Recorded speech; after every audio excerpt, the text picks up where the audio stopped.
Hi PG people, నా ప్రోగ్రామ్కి ఇంత మంచి రెస్పాన్స్ ఇచ్చినందుకు థ్యాంక్ యూ సో మచ్. మరి మీరందరూ సబ్స్క్రైబ్ అయ్యారా? అవలేదా? అయితే వెంటనే ఇక్కడ ఉన్న ఈ సబ్స్క్రైబ్ బటన్ని నొక్కేయండి. తర్వాత ఈ బెల్ ఉంది కదా, దాన్ని కూడా రింగ్ చేసేయండి. ఆ బెల్ని నొక్కేస్తే నా నోటిఫికేషన్స్ అన్ని మీ మొబైల్లో.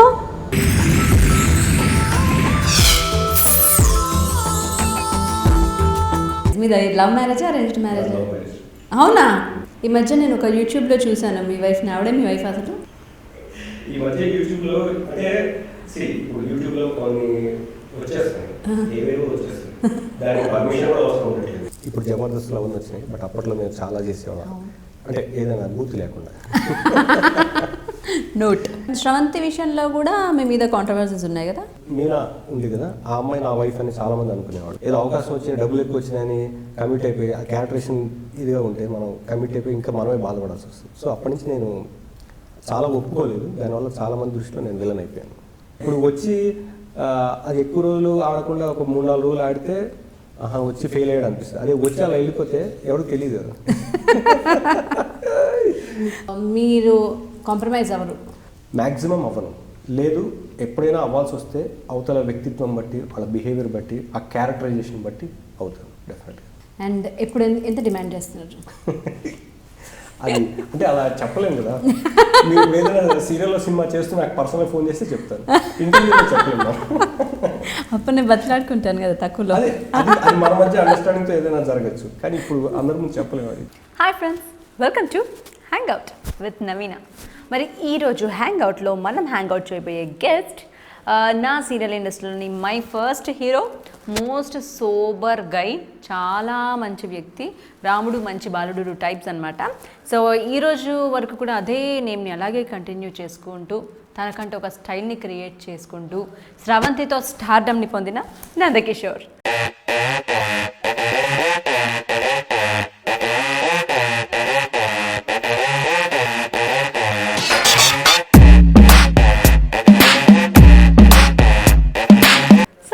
ఆయన్నే అడిగి ఆయన విషయాలని తెలుసుకుందాం. Hi Nandu, welcome to hangout with Naveena. You can proudly say your my first hero on TV. So అలౌకికలో కలిసి చేసాము, తర్వాత మళ్ళీ ఆల్మోస్ట్ కలిసి మాట్లాడుకోవడం ఇదే అనుకుంటా. సో నేను టీవీలో యాక్చువల్లీ ఫస్ట్ ఎంటర్ అయినప్పుడు యువర్ మై ఫస్ట్ హీరో. నేను యాక్చువల్ టీవీ కొత్త, బాగా కొత్త టీవీ, అందులో సీరియల్స్ మరీ కొత్త. సో అలా అందులో అందరూ ఎవరంతా మింగిల్ అవ్వలేదు అప్పటికి, ఎలా బిహేవ్ చేయడం నాకు తెలియదు. నేను చూసి అబ్బా సినిమాలు అంటే దారుణం, సీరియల్లో ఇంత మంచి అబ్బాయిలు ఉంటారు అనుకున్నాను. తర్వాత తెలిసింది ఎక్కడైనా ఒకేలా ఉంటారు, మనిషి మంచోడు.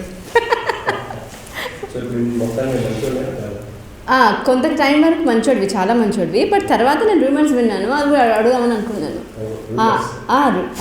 What ever I can call it rumours.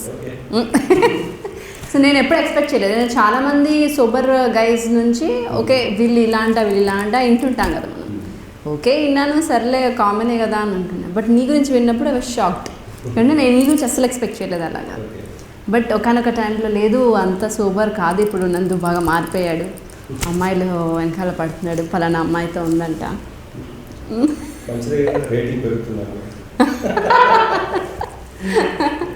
నిజంగానే మీకు ఇప్పటి వరకు ఇండస్ట్రీలో ఏమైనా అఫైర్స్ ఉన్నాయా? ఫస్ట్ క్వశ్చన్ దారుణంగా అడిగేసాను కదా. అఫైర్స్ అంటే ఇప్పుడు ఇందాక చెప్పినట్టుగా రూమర్స్ అనేవి అది రూమర్స్. ఇంకా అఫైర్స్ అంటే లేనిపోయింది ఎవరైనా కల్పించి చెప్పి ఒకరు చెప్పి ఇంకోటి క్యారీ చేసి దాని ముందుకు తీసుకొచ్చేది, అదే రూమర్స్ అవుతాయి. సో దాంతో నాకైతే ఎవరితో అఫైర్స్ లేవు. Okay, you are as sober as good as that time. Okay, ఎందుకు వచ్చాయి ఇలా? జనరల్గా ఏదో ఒకటి ఉంటే దాన్ని ఇంత చేస్తాం, బట్ ఆ ఒకటే ఏంటి? ఎందుకంటే నాకు తెలిసి ఎలా ఉంటుందంటే ఇండస్ట్రీలో ఒకరితో ఎక్కువసేపు వర్క్ చేసినప్పుడు ఆటోమేటిక్గా ఒక ఫ్రెండ్షిప్ కావచ్చు, లేకపోతే వాళ్ళ మీద మనకున్న ఒక మంచి అభిప్రాయం కావచ్చు, వాళ్ళతో పాటు ఎక్కువసేపు మనం టైం స్పెండ్ చేస్తాం కాబట్టి అవతల వాళ్ళు దాన్ని చూసి వేరేగా అర్థం చేసుకునే ఇది ఉంటుంది డెఫినెట్గా, అది మనం ఆపలేము. సో ఇన్ దట్ కేస్ అలాంటి సందర్భంలో ఇలాంటి రిమోట్స్ కూడా బయటకు వస్తాయి.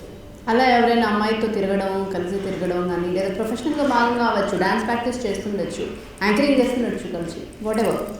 అదే చెప్పాను కదా, డ్యాన్స్ షోస్లో అలా చేస్తున్నప్పుడు ఒకే అమ్మాయి ఎక్కువ రోజులు ఉండటం వల్ల ఇట్లా ఫిల్మ్స్ డెఫినెట్గా వస్తాయి. నీ దాకా వచ్చాయా? దాదాకంటే ఒకరికి రియాక్ట్ అనుకుంటాం తప్ప ఇలా నీలాగే నేను డ్యూటీ చేస్తున్నాను సార్. ఓకే, సో నేను అడిగాను కాబట్టి ఇంటర్వ్యూలో ఉన్నాను కాబట్టి ఏమనలేకపోతున్నాను. డైరెక్ట్గా ఎవరైనా వచ్చి నందు నీకు ఆ అమ్మాయితో ఉందంట కదా అఫైర్ అని అడిగితే ఏం చెప్తారు? ఇంతే ఇంతే రియాక్ట్ అవుతారా? నేను లైఫ్లో ఏది అంత హార్ష్గా తీసుకోను. ఓకే. ఎందుకంటే లైఫ్ అనేది శాస్త్రం కాదు, అండ్ లైఫ్లో వచ్చే మనుషులు శాస్త్రం కాదు. బట్ మనం చేసే మంచి పని శాస్త్రం నేను నమ్ముతాను. ఇలాంటివంటే ఇండస్ట్రీలో ఉంటాం కాబట్టి వస్తుంటే పోతుంటే అంతే. మీరు ఎప్పుడు ఏ అమ్మాయికి అట్రాక్ట్ అవ్వలేదు? అట్రాక్షన్ ఇన్ సెన్స్ ఇందాక నేను చెప్పినట్టుగా ఒకరితో ఎక్కువసేపు వర్క్ చేసినప్పుడు అవతల వాళ్ళ అభిప్రాయాలు వాళ్ళ భావాలు మనకు నచ్చినప్పుడు వాళ్ళతో అట్రాక్ట్ అవుతుంటారు. అది ఎవరైనా కావచ్చు, అది అబ్బాయి కావచ్చు అమ్మాయి కావచ్చు. బట్ మన ఇండస్ట్రీలో ఉన్న దౌర్భాగ్యం ఏంటంటే అమ్మాయి అబ్బాయికి రిలేషన్ తొందరగా పెట్టేయాలనుకుంటారు. సో అలాంటి సందర్భాలు చాలా వస్తుంటాయి, వెళ్తుంటాయి. ఓకే, ఎప్పుడే అమ్మాయిని ఫ్లర్ట్ చేయడానికి ట్రై చేయలేదు? నిజానికి నేను ఫస్ట్ నుంచి షైగా చాలా అవునవును. నాకు అమ్మాట అంటే అది ధైర్యం కూడా ఉండేది అమ్మాయితో మాట్లాడేది. చిన్నప్పుడు స్కూల్లో కూడా వెళ్తే అండ్ ఇన్ఫాక్ట్ నా స్కూల్ లైఫ్లో నాకు తెలిసి నాకు బెస్ట్ ఫ్రెండ్ రమేష్ అని ఉండేవాడు. అతను కూడా ఆర్టిస్ట్గా చేశాడు. స్కూల్ సందర్భంలో చాలా మంది నన్నే ఏడిపించేవాడు అమ్మాయి. ఓకే. సో అంత షైగా అంత సిగ్గుగా ఉండేవాడు. అప్పటి ఏంటంటే భయం ఎవరికైనా మాట్లాడాలని ఏదైనా. బట్ ఇండస్ట్రీకి వచ్చిన తర్వాత చాలా మందికి మారారు. మారడం అంటే షై ఫీలింగ్ తగ్గించుకున్నాను. ఎందుకంటే మన ఇండస్ట్రీలో సిగ్గుగా ఉంటే కష్టం. బట్ ఇప్పటికీ కొన్ని ఇన్హిబిషన్స్ వల్ల మనం తొందరగా బయటకు రాలేము. దానివల్ల చాలా అవకాశాలు కూడా మిస్ అవ్వడం జరిగింది. ఎందుకంటే నందకిషోర్ అన్నింటిలో కావాలి, అందరితో సరిగ్గా ఉండడు, ఇందుకే వేరే వాళ్ళ చూసుకుంటాం అనే అభిప్రాయం చాలా మంది వచ్చేసి వచ్చింది. ఓకే, అయితే రీసెంట్గా నా industry friend, one of my good friends అమ్మాయి నాకు చెప్పింది, తను మీతో కలిసి యాక్ట్ చేస్తుంది. He's the only guy I like for his ఓవర్నెస్ అని చెప్పాను. నే అభి ఐసా నే రేనో బదల్ గయా అభి ఫ్లర్ట్ కర్ రా చెప్పింది. ఎందుకంటే చాలా సంవత్సరాలు అలాగే ఉండిపోవటం వల్ల అందరూ నన్ను ఒక సపరేట్గా చూడటం అది కూడా నాకు నచ్చక మేబీ కొంతమంది నేను ఎక్కువగా ఇంటరాక్ట్ అవ్వడం, కొంచెం కామెడీగా మాట్లాడటం జరిగింది చాలా సందర్భాలు. మేబీ అలాంటి చూసుకుని కొంతమంది అలా చెప్పుకోవచ్చు. ఓకే, బట్ మీరు మాత్రం జెన్యున్ ఏం ఫ్లర్ట్ చేయలేదంట? జెన్యున్గా మన మనసులో లోపల వాళ్ళని కలిసి వాళ్ళతో తిరిగి వాళ్ళని ఏం చేయాలని వాళ్ళకి అవసరం ఉండదు. చేసిన అక్కడ వరకు. ఎందుకంటే నా మటుకు నాకు personal life, family life different. Okay, as you said me friend Ramesh, నేను కలిసి యాక్ట్ చేశాను రమేష్తో. మీరు 4th క్లాస్ నుంచి చాలా మంచి ఫ్రెండ్స్ అని నాకు తెలుసు అప్పట్లో. బట్ ఏమైపు మీ ఇద్దరికి ఏదో క్లాషెస్ వచ్చాయి, తన ఇండస్ట్రీలో ఇప్పుడు లేరు ఏదో చాలా విన్నాను. ఓకే, మేబీ తను ఇండస్ట్రీలో ఒక టైంలో చాలా పీక్, అంటే చాలా బిజీగా ఉన్నాడు. ఒక ఆర్టిస్ట్ 4 సీరియల్స్ చేయడం అనేది చాలా రేర్. అవును, he's a very good artist. And అంత బిజీ ఉన్న టైంలో అతనికి మేబీ చిన్న చిన్న పర్సనల్ ప్రాబ్లమ్స్ ఉండొచ్చు. అది అతని ప్రాబ్లమ్స్ పర్సనల్ కాబట్టి. సో అలాంటి వాతావరణంలో ఉన్నప్పుడు ఒక ఫ్రెండ్గా నేనేదో సజెస్ట్ చేయడం, ఇది అలా ఉంటే బాగుంటుంది, అలా ఉంటే బాగుంటుందని చెప్పడం జరిగింది. కానీ అది ఇప్పుడు అవతల వాళ్ళు దాన్ని ఎలా తీసుకుంటారనే వాళ్ళ పర్సనల్ పర్స్పెక్టివ్. అందుకని ఆ టైంలో మేబీ చిన్న చిన్న డిస్టర్బెన్సెస్ వచ్చినాయి. బట్ అలానే ఫ్రెండ్షిప్కి దూరం అయ్యేంత ఎప్పుడు రాలేదు. బట్ ఇప్పటికీ నేను తన ఫ్రెండ్గానే అనుకుంటాను. బట్ తను ఏంటంటే ఇండస్ట్రీ మానేసి వేరే ఫీల్డ్కి వెళ్ళిపోయాడు. But anywhere he's we should be happy. ఇప్పుడు మీరేం టచ్లో లేరు? వెరీ రేర్, మేబీ 6 months ఒకసారి అలా కాల్ చేయడం. బట్ తను కూడా చాలా బిజీగా ఉంటాడు. కాల్ కూడా ఎత్తకుండా అంత బిజీగా ఉంటాడు. అదే ఫ్రెండ్షిప్లో ఈగోస్ ఉండకూడదు. అందుకే నా అంతా నేనే చేస్తాను, తను ఎప్పుడు చేయడు. అయినా కూడా తను మేబీ తను ఎక్కడ హర్ట్ చేయడం అనేది నాకు ఇంతవరకు కూడా తెలియదు. ఓకే, మేబీ తను పర్సనల్గా ఎక్కడ హర్ట్ చేయడం, అది ఓపెన్గా కూర్చొని మాట్లాడడం తెలియదు. ఇప్పుడు వరకు మాట్లాడే ప్రయత్నం చేయలేదు? అడిగాను చాలాసార్లు, కానీ తను ఎప్పుడు ఓపెన్ అవ్వలేదు చెప్పలేదు. నైస్. మీది లవ్ మ్యారేజా అరేంజ్డ్ మ్యారేజా? Love marriage. అవునా? ఇంత సైలెంట్గా ఇలా లవ్ చేశాడు? అది ఒక స్టోరీ చెప్పండి. చాలా ఇంటర్వ్యూస్లో చెప్పాను. నేను 10th క్లాస్లో ఒక అమ్మాయిని లవ్ చేశాను. ఆ అమ్మాయిని పెళ్లి చేసుకున్నాను. సో 10th ఉన్నప్పుడు. ఎప్పుడు పెళ్లి చేసుకున్నారు? నేను నాకు 23 years పెళ్లి చేసుకున్నాను. Now I'm 37. నైస్. తప్పే ఏజ్ దాచిపెట్టుకునేది కదా. జనరల్ ఎవరు చెప్పరు, అబ్బాయిలు అసలు చెప్పట్లేదు, మధ్య అమ్మాయిలు కొంచెం చెప్తున్నారు. ఆడవాళ్ళే చెప్తారు, మగవాళ్ళు చెప్పరు. ఎందుకంటే సో 10th క్లాస్లో బాగా ప్రేమించాను, కానీ అప్పుడు నేను చెప్పిన సిగ్గు మా మాట చెప్పలేదు. అబ్బాయికి 10th ప్రేమిస్తున్నప్పుడు ప్రేమించాడనే మాట డిగ్రీ ఫైనల్ ఇయర్ వరకు చెప్పలేదు. ఒక 5 సంవత్సరాలు పట్టింది చెప్పడానికి. అమ్మాయికి తెలుసా అది? అంటే కళ్ళతో మూడు భాష. బట్ తన సందర్భం అప్పుడున్న పరిస్థితుల వల్ల తనకు యాక్సెప్ట్ చేయలేదు. తర్వాత 5 years తర్వాత చిన్నగా యాక్సెప్ట్ చేసింది. తన లైఫ్లోకి వచ్చింది. ఈ మధ్య నేను ఒక యూట్యూబ్లో చూశాను మీ వైఫ్ని. ఆవిడే మీ వైఫ్ అసలు? ఈ మధ్య యూట్యూబ్లో అంటే ఇప్పుడు యూట్యూబ్లో కొన్ని వచ్చేస్తున్నాయి, ఏవేవో వచ్చేస్తున్నాయి, దానికి పర్మిషన్ కూడా అవసరం ఉండట్లేదు. ఇప్పుడు ఎవరితో ఫలానా సందర్భంలో ఎవరు వచ్చి పక్కన నుంచి ఫోటో తీసుకున్నా ఈవిడ నందకిషోర్ వైఫ్ లేదా ఈవిడ నందకిషోర్ చేస్తాము అలా రీసెంట్ కూడా ఎవరో పెట్టేశారు. అది చూసినప్పుడు ఫ్యామిలీ ఫొటోస్ అని ఓపెన్ చేస్తే నువ్వు మీ వైఫ్లో అనిపించలే నాకు, కాబట్టి తెలీదు. నాకు ఎంత కాన్ఫిడెంట్, ఎప్పుడు నువ్వు పరిచయం చేయలేదు కదా. ఈ సందర్భంలో యూట్యూబ్లో వచ్చిన వైఫ్ అనే ఆవిడ మా వైఫ్ కాదు. మా వైఫ్తో కలిసి రీసెంట్గా ఒక ఇంటర్వ్యూ చేశాను. ఓకే. ఒక ఛానల్కి. ఆ ఛానల్లో మా వైఫ్తో పాటు మా మదర్తో పాటు వచ్చాను. ఆవిడే మా వైఫ్. ఈ దారుణమైన ఫోటోలు చూసిన తర్వాత తీసుకున్న నిర్ణయం అది? ఎందుకంటే ఆ ఫోటోలు చూసి కూడా నేను కాదు, మా రిలేటివ్స్ మా ఫ్రెండ్స్ అందరూ చెప్పడంతో నేను చూశాను. అంటే బయట ఎక్కువ ఫాలో అవుతున్నారు మనకన్నా. వాళ్ళు చూసి చెప్పేసరికి ఆ వీడియో చూడగానే చాలా బాధ అనిపించింది. మన పర్మిషన్ లేదు, మన అభిప్రాయం లేకుండా ఎవరితో ఫోటో పెట్టి మీ వైఫ్ అంటే నేను నమ్మాలని యాక్సెప్ట్ చేసేయాలి. ఎవరితో వైఫ్ చూసి ఈవిడ మీ వైఫ్ అంటే అసలు ఆవిడ ఎవరో తెలుసా మీకు? ఆవిడ యాక్చువల్గా యూఎస్లో ఉన్నారు. ఆవిడ పేరు రజనీ గారు. అంటే తానా ప్రెసిడెంట్ ఉన్నారు మోహన్ నానమణి గారు. ఆయన ఒకసారి హైదరాబాద్ వచ్చినప్పుడు అక్కడ ఇన్వైట్ చేశారు షోకి. అక్కడ వీళ్ళందరూ కలిసి వచ్చి ఫోటోస్ తీసుకున్నారు. ఆ ఫోటో తర్వాత మోహన్ గారితో కూడా తీసుకున్న ఫోటో కూడా ఉంది, సేమ్ అదే రోజు. సో ఆ ఫోటోలు మరి అంటే ఫేస్బుక్లో ఉండటం వల్ల ఫేస్బుక్లో నాకు అప్లోడ్ చేసేసి వాళ్ళని ఆవిడ నా వైఫ్ అని చెప్పేశారు. మీరు వదిలేసారా? ఏం పట్టించుకోలేదు ఇంకా? నిజంగా వదిలేస్తాను, ఎందుకంటే నేను ఎందుకు భయపడాలి? అది నిజం కాదు. నేను అందరికీ ఫ్రెండ్స్కి రిలేటివ్స్ అదే చెప్పాను, వాళ్ళు వచ్చేవన్నీ నిజాలు కాదు. అవి ఏదో ఎక్కడో ఉన్నది తీసుకొచ్చి వాళ్ళు పెట్టేస్తారు. వాళ్ళని అడగడం కూడా అడగదు, ఎందుకంటే యూట్యూబ్ ఛానల్స్ ఎక్కువ అయిపోయాయి. ప్రతి ఒక్కరికి ఇన్ఫర్మేషన్ కావాలి. అక్కడ సెర్చ్ చేసిన ఫేస్బుక్లో ఏమొస్తాయో పెట్టేసి ఈ ఫోటో ఉంది కాబట్టి ఫలానా వైఫ్ అండ్ హస్బెండ్ అనుకుంటారు. అది వాళ్ళ పని కూడా లేదు. ఇది క్షమించు. ఎక్కడి నుంచి ప్రాబ్లం రాకపోయినా పర్లేదు, కానీ ఒక దగ్గర నుంచి మాత్రం బాగా వచ్చి ఉంటుంది. అదే బాగా తను అసలు వెరీ కూల్, అంటే చాలా కూల్. నేను ఎప్పుడు కూడా నా పర్సనల్ విషయాలు కానీ అదే నా ప్రొఫెషనల్ విషయాలు కానీ అసలు జోక్యం చేస్తున్నాను. ఓన్లీ ఫ్యామిలీతో అటాచ్ ఉంటుంది. నాకు ఎంత చేయాలో అంత చేస్తుంది, అండ్ ఫ్యామిలీతో ఎంత ఇంటరాక్ట్ అవ్వాలో అంత అవుతుంది. ఇట్స్ వెరీ అండర్స్టాండింగ్ మా వైఫ్ లక్ష్మి. ఓకే. సో ఇప్పుడు ఫోటో చూసి ఏంటిది, వాట్ ఈస్ గోయింగ్ ఆన్? ఏం అడగలేదు. అక్కడ చూసి వాళ్ళ రిలేటివ్స్ వాళ్ళ తనకి చెప్పారు. తను కూడా ఓకే కామన్ ఏదో ఏదో చేసుకుంటుంటారని తను కూడా అర్థం చేసుకుంది. ఓకే. నాకు యాక్చువల్లీ అలౌకిక నుంచి మీకు తెలుసు. What are you before that? I'm actually మా ఫాదర్ రైల్వేలో జాబ్ చేసేవారు. అక్కడ రైల్వేలో ఉన్నప్పుడే నేను కూడా రైల్వే స్కూల్ చదివాను. Railway college, railway degree college అంతా రైల్వేనే. సో అక్కడ రైల్వే చాలా స్ట్రిక్ట్గా ఉంటుందంటే రైల్వే స్కూల్స్ అవి నిజమే. అంటే స్ట్రిక్ట్ ఇన్ సెన్స్ అక్కడ ఏంటంటే ఆల్రౌండ్ యాక్టివిటీస్కి ఇంపార్టెన్స్ ఇస్తారు. జస్ట్ లైక్ కేంద్రీయ విద్య ఇప్పుడు ఉన్నాయి కదా. సో అది ఉపయోగపడింది స్కూల్ కూడా ఒక రకంగా. 7th క్లాస్లో ఉన్నప్పుడు మా ఫాదర్ వాళ్ళ ఆఫీస్లో కమ్యూనిటీస్లో డ్రామాస్ చేసేవాళ్ళు చిన్నపిల్లలతోటి. సో మమ్మల్ని అప్పుడే ఫస్ట్ మా ఫాదర్ రమణ గారు ఆయన నాకు ఫస్ట్ మేకప్ వేసి 7th క్లాస్లో ఉన్నప్పుడు డ్రామాస్ చేయటం మొదలుపెట్టాం. సో అలా దాని మీద మనకు తెలియని వయసులో ఒక చిన్న అట్రాక్షన్ స్టార్ట్ అయింది. ఆ తర్వాత 10th అయిన తర్వాత సైమల్టేనియస్గా స్టడీస్తో పాటు క్రికెట్ ఆడటం అండ్ డ్రామాలు చేయటం, ఈ ఎక్స్ట్రా కరిక్యులర్ ఎక్కువగా ఉండేది స్టడీస్ కన్నా. సో అలా చిన్నగా ఈ ప్రొఫెషన్లోకి రావటం, సీరియల్స్లోకి.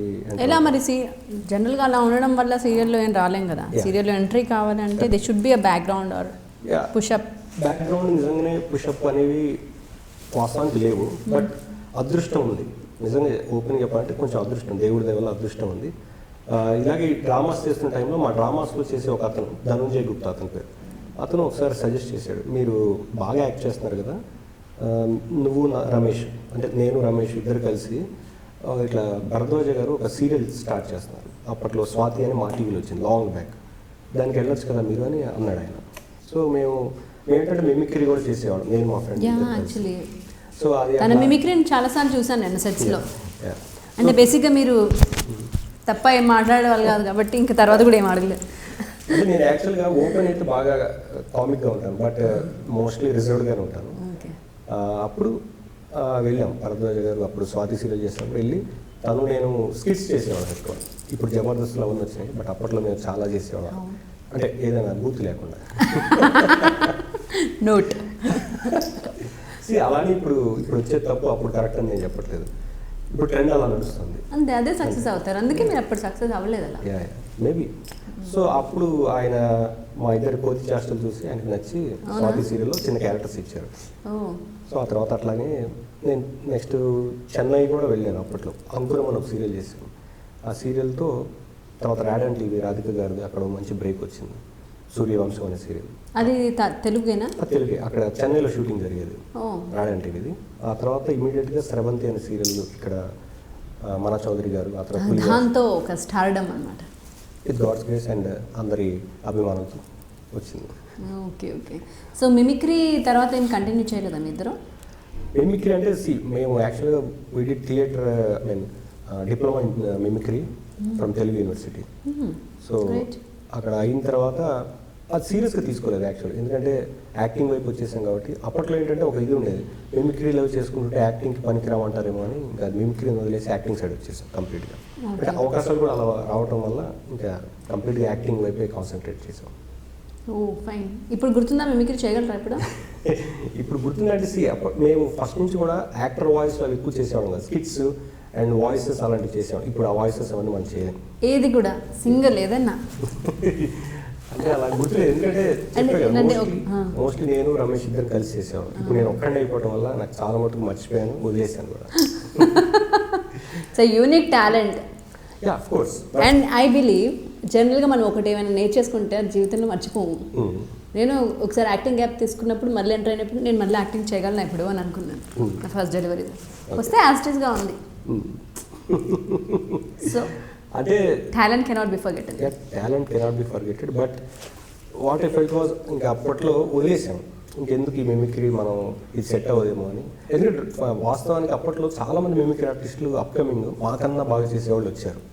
సో అప్పట్లో మేము ఆ కాంపిటీషన్ మేము ఇవ్వడలేమో అనుకుని, సో మన ఇది సీట్ మనం ఇక్కడ కాదు ఇంకో చోట అని అలా పక్కకు వచ్చేసాం. ఓకే. సో శ్రవంతి అంత బ్రేక్ ఇస్తుందని అనుకున్నారు అప్పుడు మీరు? అనుకోలేదు, డెఫినెట్గా అనుకోలేదు. అదృష్టం అంతే, లైఫ్లో మనిషికి దేవుడు అదృష్టాన్ని ఇస్తుంటాడు. సో శ్రవంతి రూపంలో నాకు అట్లా ఒక అదృష్టం వచ్చింది అంతే. శ్రవంతి విషయంలో కూడా మీ మీద కాంట్రవర్సీస్ ఉన్నాయి కదా? శ్రవంతిలోనా? కాంట్రవర్సీ అంటే తను మీనా ఉంది కదా, ఆ అమ్మాయి నా వైఫ్ అని చాలా మంది అనుకునేవాళ్ళు. ఎందుకంటే తనతో పాటు నేను మళ్ళీ మొగుడ్స్ పెళ్ళాల్సి అనే యాంకరింగ్ షో కూడా చేశాను. ఇద్దరు హోస్ట్ చేశారు. సో అప్పుడు తనే మా వైఫ్ అనుకునేవాడు. అంటే నేను ఏ ఊరు వెళ్ళినా కూడా మీ వైఫ్ గారు రాలేదండి, మా ఆవిడ పక్కన ఉండేది. ఇంకొంటుంది చూడు సిచ్యువేషన్ ఇంకా. అదే కానీ అలాంటి సందర్భంలో కూడా మా ఆవిడ చాలా అర్థం చేసుకుని, ఎందుకంటే అది టీవీలో చూసి వాళ్ళందరూ ఓహో వీళ్ళిద్దరి మొగుడు పిల్లలు రియల్గా అనుకుంటారు. పైగా ఇంకో షో కూడా చేసాం కదా, దానివల్ల అందరూ అలా అనుకోవడం జరిగింది. సో కాంట్రవర్సీ ఏంటి?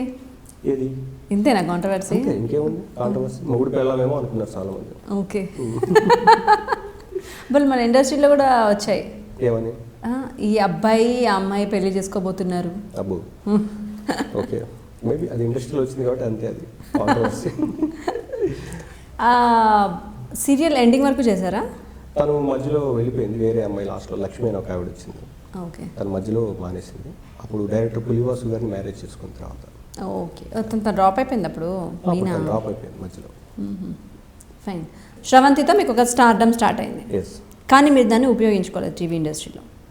ఉపయోగించుకోవాలంటే మేబీ అంటే నాకు తెలియదు, ఎందుకంటే నిజంగానే ఒక అదృష్టంతో ఒక అవకాశం వచ్చి ఆ అవకాశం వల్ల ఏదో స్టార్డమ్ మీరు అంటున్నారు కదా, అది వచ్చింది బహుశా. కానీ ఏది శాస్త్రం కాదు, నేను అదే నమ్ముతాను. మేబీ ఆ టైంలో మనకు తెలియదు ఇది స్టార్డమ్మా, ఓహో ఇది మనం దీంతో బాగా పేరు వచ్చింది అనే విషయం కూడా మనకు తెలియదు.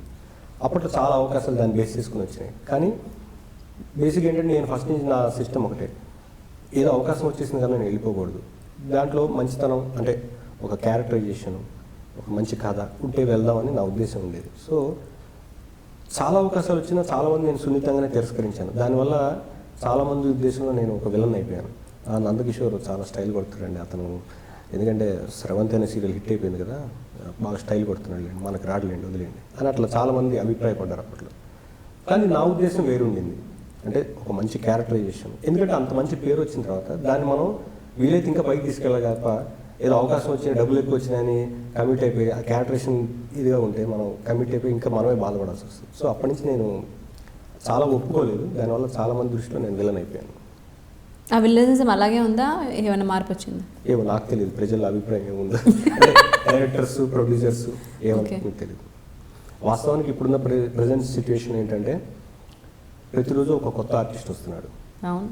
అండ్ ఇప్పుడు ఇండస్ట్రీకి ఏం కావాలంటే కొత్తదనం. ఆఫ్ కోర్స్ మనం అది యాక్సెప్ట్ చేయాలి. లేకపోతే ఏమైపోతుందంటే నేను ఇంకా అప్పట్లో హీరోని ఇప్పటికీ హీరోని అంటే అది కరెక్ట్ కాదు. ఎందుకంటే కొత్త నీరు వస్తుంది, రావాలి. సో మనం దాని తగ్గట్టుగా ట్రాన్స్ఫర్మేషన్ అనేది ఇంపార్టెంట్. ప్రతి ఆర్టిస్ట్ జీవితంలో ఈ ట్రాన్స్ఫర్మేషన్ అనేది జరుగుతుంది. అండ్ నాకు తెలిసి ఇప్పుడు నాకు అది జరుగుతుంది ప్రజెంట్ సిచ్యువేషన్లో. ఎందుకంటే దాదాపు 12 ఏళ్ళు ఒక హీరో క్యారెక్టర్స్ చేసుకుంటూ వచ్చాం. కానీ ఇప్పుడు మేబీ అవకాశం ఎవరైనా పిలిచి నందకిషోరే ఈ క్యారెక్టర్ కావాలంటే చేస్తామేమో, కానీ అది ఎన్ని ఏళ్ళు తెలియదు. సో దాని తగ్గట్టుగా మనం టీవీయా లేకపోతే నెక్స్ట్ సినిమాకి వెళ్తే మనం ఎక్కడ ఫిట్ అవుతాం అనేది మన మీద మనకి ఒక అభిప్రాయం ఉండాలి. ఫస్ట్ కాన్ఫిడెన్స్ ఉండాలి, ఓవర్ కాన్ఫిడెన్స్ ఉండకూడదు. నేను ఏదేం చేయగలుగుతాను, వాళ్ళే అవకాశాలు ఇవ్వట్లేదు అనేది తప్పు. దాని తగ్గట్టుగా మన ఆహార్యం, మన మేకప్, మన వస్త్రధారణ ఇవన్నీ చేంజ్ అయితే డెఫినెట్గా కొత్తదనం చూపిస్తే ఎవరైనా అడుగుతారు, అవకాశం ఇస్తారు. అది నా అభిప్రాయం. అంటే what my point is, Sravanthi తర్వాత ఒక స్టార్డమ్ వచ్చింది, ఈ అబ్బాయిని పెట్టుకోవాలి. జనరల్గా మనకి ఒక సక్సెస్ వస్తే నలుగురు అడుగుతారు కాబట్టి అడిగిన టైంలో చెయ్యను, నేను సినిమా హీరో అయిపోవాలి, I have got enough stardom, so ఈ స్టార్డమ్ని నేను సినిమాకి యూజ్ చేసుకోవాలి అని టీవీలో వచ్చిన అవకాశాలను మీరు వదిలేసి సినిమా ప్రయత్నాలకు వెళ్ళాలని విన్నాను. Is it true? Yeah, true. ఎందుకంటే ఒక టైంలో మనకి తెలియకుండా మనమే ఒక మాయలోకి వెళ్ళిపోతాం మనం. అంటే మేబీ నాలాగా ఇంకొంతమందికి జరుగుండొచ్చు టీవీ ఇండస్ట్రీలో కూడా. సో నేను అప్పట్లో అలాగే, అంటే వాస్తవానికి ప్రతి ఒక్కళ్ళు టీవీ నుంచి నెక్స్ట్ సినిమాకి వెళ్ళాలనుకుంటారు, ప్రతి ఒక్కళ్ళు హీరో అయిపోదామని అనుకుంటారు. అలాగే నేను కూడా అనుకున్నాను. కానీ మనకు తెలియదు, ఎందుకంటే మనకి హీరో అవ్వాలి అంటే దానికి తగ్గట్టు చాలా కృషి అవసరం. కృషితో పాటు వెనక బ్యాక్గ్రౌండ్ అవసరం, బ్యాక్గ్రౌండ్తో పాటు లక్ అవసరం. ఇన్ని ఫ్యాక్టర్స్ ఉన్నాయి, కానీ అవన్నీ మనకు అప్పట్లో తెలియదు. అంటే ఒక మాయ అని చెప్పాను కదా, ఓకే నేను ఈరోజు బాగానే చేస్తాను కాబట్టి రేపు పొద్దున ఏదో మన సినిమాల్లో కూడా మంచి అవకాశం వచ్చేస్తుంది, మన హీరో అయిపోతామని తెలియనిదనం. దానివల్ల డెఫినెట్గా నేను అప్పట్లో వచ్చిన అవకాశాలు కొన్ని మిస్ చేసుకున్నాను. బట్ నో రిగ్రెట్స్, ఎందుకంటే అది గతం. ఇప్పుడు ఏంటనేది ఇంపార్టెంట్. కానీ ఇప్పటి నుంచి మనం కరెక్ట్గా ఇందాక చెప్పినట్టు మనకు తగ్గట్టుగా మనం ఏది చేస్తే బాగుంటుంది అనేది మనం ఆలోచించుకొని ముందుకెళ్ళాలి, అంతే. ఈ ప్రయత్నంలో మీరు ఒక సినిమా కూడా మీకు స్టార్ట్ అయిందని, నేను యాక్చువల్లీ సినిమా చేశారని. కొన్ని సినిమాలు చేశాను. ఒక సినిమా కూడా చేసి అందులో ఆల్మోస్ట్ సెకండ్ హీరోగా చేశాను. బట్ ఆ సినిమా వచ్చి అలా వెళ్ళిపోయింది కూడా. 2 సినిమాలు అలాగే వచ్చి వెళ్ళిపోయినాయి. బట్ అది ఎవరికి తెలియదు కూడా. తెలియకపోవడం కూడా ఒకందుకు మంచిదే, ఎందుకంటే అంతే కదా. ఇప్పుడు వచ్చి అది ఎక్కువ రోజులు ఆడకుండా ఒక 3-4 రోజులు ఆడితే వచ్చి ఫెయిల్ అయ్యాడు అనిపిస్తుంది. అదే వచ్చి అలా వెళ్ళిపోతే ఎవరికి తెలియదు కదా. ఓకే, అలాగే నేను మిమ్మల్ని మంచి క్యారెక్టర్లో చూసిన సినిమా ఐ థింక్ ద్రోణ, కరెక్టేనా? Yes, I got. నా మెమరీ కూడా కొంచెం పనిచేస్తుంది. నితిన్తో, అందులో ఆల్మోస్ట్ చాలా మంచి క్యారెక్టర్ కదా. చాలా మంచి క్యారెక్టర్. అప్పుడు డైరెక్టర్ రాజమౌళి గారి శిష్యుడు ఆయన. సో ఆయన అప్పుడు పిలిచి ఇట్లా నితిన్తో పాటు పక్కన మంచి క్యారెక్టర్ త్రూ అవుట్ అంటే అప్పట్లో స్రవంతి లాస్ట్లో ఉంది. స్రవంతి కూడా ఓకే చేస్తామని చెప్పాం. అది it's a good experience. Nitin is very humble person, చాలా మంచి ఫ్రెండ్లీ నేచర్. దాంతోపాటు ఒక 15-20 డేస్ ఆల్మోస్ట్ గోకర్ణం దగ్గర ఒక బీచ్లో చేసాం. చాలా రిస్కీగా ఉంటుంది అది. ఏంటంటే అక్కడి నుంచి ఆ ద్వీపంలోకి వెళ్ళాలంటే ఆల్మోస్ట్ ఒక 10 minutes బోట్లో వెళ్ళాలి వితౌట్ లైఫ్ జాకెట్స్. అదేమో చాలా కష్టంగా ఉండేది. 2-3 సార్లు అయితే భయం వేసేసింది, మనం ఈ సినిమా కోసం మనం లైఫే పెట్టేటట్టున్నాం అనిపించింది. ఓకే, తర్వాత నితిన్తో ఫ్రెండ్షిప్ కంటిన్యూ చేయలేదా మీరు? ఫ్రెండ్షిప్ కంటిన్యూ అంటే మళ్ళీ అవకాశం రాలేదు. ఓకే, అంతే. జనరల్గా హీరోలు అంటే హీరోల పక్కన మనం అలా ఎప్పుడు తిరుగుతూ ఉంటే అవకాశాలు కరెక్ట్గా ఉంటాయి, వాళ్ళు ఇస్తూ ఉంటారు. ఏమో అది depends on person to person. వాళ్ళ పాయింట్ ఆఫ్ వ్యూ ఎలా ఉంటుందో మనం చెప్పలేము. వాళ్ళకి నందకిషోర్ కావాలనుకుంటే డెఫినెట్గా వాళ్ళు పిలుస్తారు, లేదు ఇంకొకరు కావాలంటే వాళ్ళని పిలుస్తారు. అది మనం వాళ్ళ ఇదిలో మనం ఆలోచించలేము. వాళ్ళకి ఎలా అనిపిస్తే అలా ఉంటుంది, అంతే. Okay, but as per I have seen బాగుంది మీ క్యారెక్టర్, మీరు బాగా సూట్ అయ్యారు, బాగా చేశారు కూడా. Thank you. Thank you, welcome welcome. So అలాంటి మీరు మళ్ళీ ఎందుకు, అది ఆబ్వియస్లీ పెద్ద సినిమా అంటే, పెద్ద హీరో సినిమా అంటే అందరూ చూస్తూ ఉంటారు కదా. Yeah. సో మళ్ళీ ఎందుకు అలాంటి ప్రయత్నాలు మీ చేయలేదు, మీకు ఆఫర్స్ రాలేదు? వాస్తవానికి అంటే టీవీ ఇండస్ట్రీలో ఉన్నది ఏంటంటే, మనం టీవీలో ఏదైనా సీరియల్ కమిట్ అయితే ఆల్మోస్ట్ ఒక 20 days మనకి ఫిక్స్ అయిపోతాం. ఇంకో కొత్త అవకాశం వచ్చినా మనం వెళ్తానికి ఉండదు. ఫర్ ఎగ్జాంపుల్ ఇప్పుడు ఒక సీరియల్, కంటిన్యూస్ సీరియల్ చేస్తుంటే డైలీ సీరియల్, మనం సినిమా అవకాశం వస్తే మనం చెప్పాం అనుకోండి, ఒక మాకు ఇట్లా సినిమా వచ్చిన 15 రోజులు కావాలంటే వాళ్ళకి ప్రాబ్లం అయిపోతుంది టీవీలో వర్క్ చేసేవాళ్ళు. ఎందుకంటే అది డే టు డే యాక్టివిటీ. ఒకరోజు మిస్ అయినా, కంటిన్యూటీ మిస్ అయినా చాలా ప్రాబ్లమ్స్ వస్తాయి, టీవీలో ఉన్న విషయం అది. సో అలా నేను 2-3 అవకాశాలు కూడా పోయినాయి. But okay, no regrets as I said. But తర్వాత ప్రయత్నాలు అనేది నేను ఇప్పుడు యాక్చువల్ చెప్పాలంటే ఇప్పుడు సీరియస్గా చేస్తున్నాను సినిమా వరకు. సినిమాలకా? Yes. Okay. How about TV? ఇప్పుడు టీవీ అంటే ఇందాక చెప్పినట్టుగా అందరికీ కొత్తదనం కావాలి. నందకిషోర్ ఆల్రెడీ ఎస్టాబ్లిష్ టీవీలో. నందకిషోర్ వచ్చి ఇప్పుడు ప్రూవ్ చేసుకోవాల్సిన కొత్తగా ఏం లేదు. అండ్ వాళ్ళు కూడా ఎలా ఆలోచిస్తారంటే, విత్ గాడ్స్ గ్రేస్ టీవీలో మంచి పేరు తెచ్చుకున్నాం, మంచి డిమాండ్లో ఉన్నాం. ఇప్పుడు నేను కొత్తగా వచ్చే వాళ్ళకి నాకు ఇంత డబ్బు ఇస్తే చేస్తాను అంటే వాళ్ళకి అనిపిస్తుంది నందకిషోర్ని అంత ఇచ్చి పెట్టి బదులు 2 కొత్త వాళ్ళని పెట్టేసుకుంటే సరిపోద్ది కదా అని వాళ్ళ ఆలోచన ఉంటుంది. At the same time channel వాళ్ళు కూడా వాళ్ళకి కొత్తదనం కావాలి. నందకిషోరే కావాలనుకుంటే డెఫినెట్గా పిలుస్తారు, కానీ మెజారిటీ కొత్తదనమే కావాలి. దానివల్ల మనకు అవకాశాలు కూడా ఇక్కడ తగ్గుతున్నాయి. అందుకే అన్నాను ఇందాక, ట్రాన్స్ఫార్మ్ అవ్వాలి మనం, దీనికి తగ్గట్టు మనం మారిపోవాలి. లేదు ఇక్కడే ఉండి నేను కుర్చీలో కూర్చుని వాళ్ళే పిలుస్తారులే అంటే ఇక్కడే ఉంటాను, ఇంకా ఎక్కడికి వెళ్తాను. అయితే తర్వాత మళ్ళీ సీరియల్స్కి వచ్చారు. చేశాను, మళ్ళీ సీరియల్స్ చేస్తాను ఇప్పటికీ. ఎందుకు మరి సినిమాలకి కంటిన్యూస్గా వెళ్ళిపోకుండా మళ్ళీ సీరియల్ కింద వచ్చారు? సర్వైవల్ కోసం, అంతే కదా. మనకి వెనక ఆస్తులు కానీ లేకపోతే మన 4 fathers కానీ ఇచ్చింది ఏమీ లేదు. మనం కష్టపడితేనే మనకి, మన ఫ్యామిలీకి. కాబట్టి సర్వైవల్ కోసం చేయాలి, తప్పదు. నేను చేయను కూర్చుంటే అంటే ఫ్యామిలీ ఎలా నడుస్తుంది? Very good, nice nice answer. Thank you. అయితే నందకిషోర్ బాగా రెమ్యునరేషన్ డిమాండ్ చేస్తున్నాడు అని విన్నాను. ఓకే. ఎందుకంటే నేను ఏదో నన్ను నేను ఎక్కువగా ఊహించేసుకుని అడిగేది కాదు అది. ఒక ఆర్టిస్ట్గా ఫర్ ఎగ్జాంపుల్ చెప్తాను, అంటే ఉన్నట్టు ఒక సినిమాలో చేసిన హీరోయిన్ని, ఒక సినిమా ఆర్ 2 సినిమాలు చేసిన హీరోయిన్ని టీవీకి తీసుకొస్తే ఆవిడికి వేలకు వేలు ఖర్చు పెట్టి చేస్తారు. అదే టీవీ ఇండస్ట్రీలోనే ఉంటూ ఇక్కడే ఎస్టాబ్లిష్ అయ్యి ఎన్నో రోజులు కష్టపడి ప్రూవ్ చేసుకున్న తర్వాత కూడా డబ్బులు ఇవ్వడానికి చాలా ఆలోచిస్తారు. అది మేల్స్ కానివ్వండి, ఫీమేల్స్ కానివ్వండి. అది మన టీవీ ఇండస్ట్రీలో ఉన్న ఒక దౌర్భాగ్యం. సో అందుకే నేను డిమాండ్ చేస్తాను, అది వాళ్ళకి ఇష్టమైతే ఓకే, లేదంటే ఓకే, నో ప్రాబ్లం. ఎనీవేస్ నాకేం ప్రాబ్లం లేదు. నా టాలెంట్కున్న, నా మీద నాకున్న నమ్మకంతో నేను అడుగుతాను తప్ప నేను ఎక్స్ట్రాగా ఊహించేసుకుని ఎప్పుడు అడగలేదు నేను, అంతే. ఓకే. సో మీరు కాంప్రమైజ్ అవ్వరు? మ్యాక్సిమం అవ్వను. లేదు ఎప్పుడైనా అవ్వాల్సి వస్తే అవతల వ్యక్తిత్వం బట్టి, వాళ్ళ బిహేవియర్ బట్టి, ఆ క్యారెక్టరైజేషన్ బట్టి అవుతాను డెఫినెట్గా. అండ్ ఎప్పుడు ఎంత డిమాండ్ చేస్తున్నారు? అది అంటే అలా చెప్పలేము కదా. మీరు ఏదైనా సీరియల్లో సినిమా చేస్తూ నాకు పర్సనల్ ఫోన్ చేస్తే చెప్తాను, ఇంటర్వ్యూలో చెప్పలేము. అప్పుడు నేను బతిలాడుకుంటాను కదా తక్కువలో. అది మన మధ్య అండర్స్టాండింగ్తో ఏదైనా జరగచ్చు, కానీ ఇప్పుడు అందరి ముందు చెప్పలేము అది. Okay. Financial secrets, business secrets. So మీరు ఇండస్ట్రీని నమ్ముకొని ఉన్నారు. ఎస్. ఇండస్ట్రీ మిమ్మల్ని సాటిస్ఫై చేసిందా? అంటే సాటిస్ఫై చేయటం అంటే అది ఎలా చెప్పాలి, ఇది సాగరం, సముద్రం. మనం అందులో ఒక చిన్న చినుకులు అంటాం. మన ప్రయాణం యాక్చువల్గా సముద్రం మధ్యలో ఉంది. ఇప్పుడు వెనక్కి వెళ్ళలేము, ఇంకా ముందుకే వెళ్ళాలి. సో డెఫినెట్గా దీన్నే నమ్ముకుని కమిటెడ్గా ఉంటే డెఫినెట్గా ఇండస్ట్రీ సాటిస్ఫై చేస్తుంది మనల్ని నా నమ్మకం. ఇప్పుడు మళ్ళీ సినిమా ప్రయత్నం చేస్తున్నారు? ఐ మీన్ సినిమా ప్రయత్నం చేస్తూనే ఉన్నాను. అలా అని సీరియల్ వదిలేశానని కాదు, చెప్పాను మంచి అవకాశం, మంచి క్యారెక్టరేషన్ ఉంటే సీరియల్ కూడా చేస్తాను.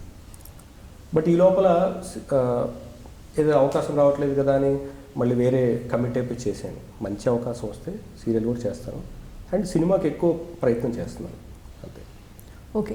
నందకిషోర్ ఒక సీరియల్ కమిట్ అయితే అందులో తన క్యారెక్టర్ బాగా లేకపోతే నిర్మోహమాటంగా ఆ సీరియల్ వదిలేస్తాడు అని విన్నారా? ఓకే. అంటే అలాంటి జరిగిన చాలా అరుదు, జరగలేదు ఎక్కువ నాకు తెలిసి. నాకు తెలిసి ఇప్పటిదాకా అలా చేయలేదు. మేబీ ఎక్కడైనా 1-2 సందర్భాలు అంతే. ఓకే. రీసెంట్గా మీరు ఐ థింక్ జీకి ఏమో సీరియల్ చేశారు, అది కూడా మిడిల్ డ్రాప్ అయిపోయారు, చేయలేదు. మిడిల్ డ్రాప్ అని కాదు, అది నా మిస్టేక్ లేదు. ఎందుకంటే ఆ డైరెక్టర్ నాకు చాలా క్లోజు. అండ్ మేబీ ఛానల్ వాళ్ళు ఎలా ఉంటుందంటేనండి, వాళ్ళకి కావాల్సిన గ్లామర్, దానికోసం వాళ్ళు ఏదైనా చేస్తారు. ఫర్ ఎగ్జాంపుల్ ఇప్పుడు మన టీవీ ఇండస్ట్రీలో చాలామంది మంచి టాలెంటెడ్ ఆర్టిస్టులు ఉన్నారు, ఆల్రెడీ ఎస్టాబ్లిష్ అయిన వాళ్ళు ఎంతోమంది ఉన్నారు. ఒక ఈవెంట్ చేసినప్పుడు వీళ్ళందరినీ వాళ్ళు ఎన్కాష్ చేసుకుంటారు, పర్టికులర్ ఛానల్స్, ఒకళ్ళని కాదు అన్ని ఛానల్స్. అప్పుడు ఏమవుతుందంటే వాళ్ళు ముఖ్యంగా ఇప్పుడు వచ్చే సీరియల్స్లో మెయిన్ సీరియల్స్ అంటే టీఆర్పీ ఎక్కువ ఉన్న సీరియల్స్లో నటించే నటీనటులని వాళ్ళు కొత్త వాళ్ళైనా కూడా వాళ్ళకి ఇచ్చే ఇంపార్టెన్స్ ఆల్రెడీ ఎస్టాబ్లిష్ అయిపోయిన స్టార్స్కి కానీ లేకపోతే ఆర్టిస్టులు కానీ ఇవ్వరు. దానివల్ల ఏంటంటే ప్రతి ఆర్టిస్ట్కి ఈగో ఉంటుంది. ఆ ఈగో దెబ్బతిన్నప్పుడు ఏమవుతుందంటే ఎందుకండి మీరు పిలుస్తారు మమ్మల్ని గౌరవించరు, మేము రావాలా అని డ్రాప్ అయిపోతారు. నేను కూడా అలాగే చాలా సందర్భాల్లో డ్రాప్ అయిపోయాను. దానివల్ల ఛానల్ వాళ్ళ అభిప్రాయం ఏంటంటే ఓకే వీళ్ళని పిలిచినా రారండి, వీళ్ళని పిలవటం అనవసరం, వీళ్ళ క్యారెక్టర్స్ తగ్గించండి లేకపోతే వీలైతే తీసేయండి, అలాంటివి ఉంటాయి. ఓకే, దానికి మనం భయపడం, ఎందుకంటే ఇది ఒక్కటే నమ్ముకుని మనం రాలేదు, వీళ్ళు కాబట్టి ఇంకోళ్ళు చాలామంది ఉంటారు. మనం కళ కోసం నమ్ముకుని కళని ఆరాధించినంతసేపు మనకి భగవంతుడు అవకాశం ఇస్తాడు ఏదో ఒక రూపంలో, అది నేను నమ్ముతాను. కాబట్టి అలా ఛానల్స్లో చాలా మటుకు చాలామంది ఆర్టిస్టులకు అలా అన్యాయం జరుగుతూ వస్తుంది ఇప్పుడు కూడా నాకు తెలిసి. ఓకే, ఇదే జరిగింది అంటారు మీ విషయంలో? ఏమో, మేబీ. అండ్ మోరోవర్ నేను చేసిన సీరియల్లో ఆల్రెడీ ఇంకొక హీరోగా చేస్తున్న అతని క్యారెక్టరేషన్ ఎస్టాబ్లిష్ అయిపోయింది. వాస్తవంగా మనం ఒప్పుకోవాలి, అవతల చేస్తున్న క్యారెక్టర్ ఎస్టాబ్లిష్ అయిపోయి అతను నాకన్నా ఎక్కువ రేంజ్లో ఉన్నప్పుడు అది మనం యాక్సెప్ట్ చేయాలి. చేయనప్పుడు మీరు అతనికి అంత ఇస్తున్నారు నాకు ఎందుకు నా క్యారెక్టరేషన్ ఇవ్వలేదంటే కథలో అది ఎస్టాబ్లిష్ అయిపోయింది, జనంలోకి వెళ్ళిపోయింది. జనంలోకి వెళ్ళిన తర్వాత వాళ్ళు యాక్సెప్ట్ చేశారు కాబట్టి మనం కూడా యాక్సెప్ట్ చేయాలి. జనం అభిప్రాయం మన అభిప్రాయం ఒకటే అవ్వాలి. లేదంటే మనం నాకు కూడా అంత క్యారెక్టరేషన్స్ నేను చేస్తా లేదు లేదంటే ఎవరు ఒప్పుకోరు. సో ఆ సీరియల్లో పర్టికులర్ సీరియల్లో అతని క్యారెక్టరేషన్ డెవలప్ అయిపోవటం వల్ల ఇంకా నన్ను ఎంత పుష్ చేసినా డైరెక్టరు దాన్ని రీచ్ అవ్వలేకపోతుంది. అలాంటప్పుడు నేను ఉన్నా లేకపోయినా పెద్ద ఫరక్ పడదు. దానివల్ల ఆ క్యారెక్టర్ చిన్నగా దాన్ని ఆపేశారు అంతే. జనాల్లో కూడా కాంపిటీషన్స్ పెట్టేశారు కదా ఆ సీరియల్లో వచ్చేసి ఎవరిని పెళ్లి చేసుకుంటుంది కన్నా. మన లోపల ఒకటి ఉంటుంది అంతరాత్మ అనేది, అంటే పెద్ద వర్డ్ మేబీ మనకు అనిపిస్తుంది, మనకే తెలుస్తుంది చేసిందే చేస్తున్నాం చెప్పిందే చెప్తున్నాం, సర్లే డబ్బులు వస్తాయి ఓకే. మీకు ఇప్పుడు మీరు సీరియల్ రావట్లేదు, మీకు సినిమాలు కూడా రావట్లేదు, అవకాశాలు ఏం రావట్లేదు, but you have to survive with your family. ఏం చేస్తారు? మనకున్న పరిచయాలతో మన అవకాశం రావడం కోసం, మనల్ని మనం ప్రూవ్ చేసుకోవడం కోసం అలాంటి సందర్భాలు చాలా వస్తాయి. ఇప్పుడు ప్రజెంట్ ఉన్నాయి మన హీరోయిన్స్లో, టీవీ హీరోయిన్స్లో whom do you feel are hot? చాలా పెద్ద పదం హాట్ అంటే.